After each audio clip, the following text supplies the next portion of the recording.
Hai rekan Fitusi, bersama saya Vera Haryanti Setiawan, konsultan pajak dan hukum terdaftar. Kali ini saya akan berbagi tips mengenai pemeriksaan pajak. Berkaitan erat dengan sistem perpajakan yang digunakan di Indonesia, yakni sistem self-assessment, maka sistem ini memberikan kepercayaan penuh kepada wajib pajak dalam menghitung, membayar, dan melaporkan sendiri jumlah pajak yang seharusnya terutang berdasarkan peraturan perpajakan yang berlaku. Dengan menerapkan sistem ini, maka terlaksananya administrasi perpajakan sangat bergantung pada tingkat kepatuhan wajib pajak. Untuk itulah, maka dilakukan pemeriksaan. Nah, agar rekan Fitusi dapat memahami tentang pemeriksaan pajak, mari kita dengar detail penjelasannya yang akan saya kupas berdasarkan prinsip 5W dan 1H. W yang pertama, what?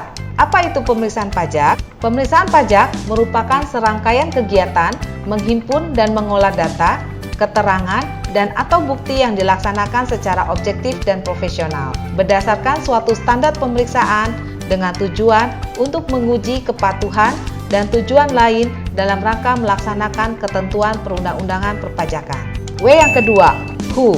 Siapa yang melakukan pemeriksaan pajak? Pemeriksaan pajak dilakukan oleh fungsional pemeriksa pajak dan bisa juga oleh seksi pengawasan account representative. W yang ketiga, where? Di mana pemeriksaan pajak dilakukan? Yang pertama, di kantor pajak yang dikenal dengan istilah pemeriksaan kantor. Yang kedua, di kantor wajib pajak yang dikenal dengan istilah pemeriksaan lapangan. W yang keempat, when? Kapan pemeriksaan dilakukan? Pertama, bila ada indikasi ketidakpatuhan pemenuhan kewajiban perpajakan yang dikenal dengan istilah pemeriksaan khusus. Yang kedua, bila ada permohonan dari wajib pajak terkait pemenuhan hak yang dikenal dengan istilah pemeriksaan rutin. W yang kelima, why?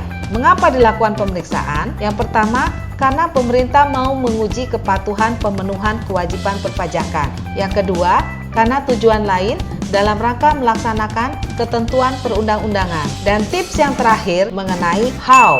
Bagaimana tahapan pemeriksaan? Ada 9 tahapan pemeriksaan. Yang pertama, surat penugasan berupa instruksi pemeriksaan. Yang kedua, perencanaan pemeriksaan. Yang ketiga, penerbitan surat perintah pemeriksaan dan pemberitahuan kepada wajib pajak. Yang keempat, peminjaman dokumen. Yang kelima, pelaksanaan pemeriksaan. Yang keenam, pemberitahuan hasil pemeriksaan. Yang ketujuh, pembahasan akhir dengan wajib pajak. Yang kedelapan, berita acara pembahasan akhir. Yang kesembilan, laporan hasil pemeriksaan. Demikian tips mengenai pemeriksaan pajak dari saya, Vera Haryanti Setiawan, konsultan pajak dan hukum terdaftar.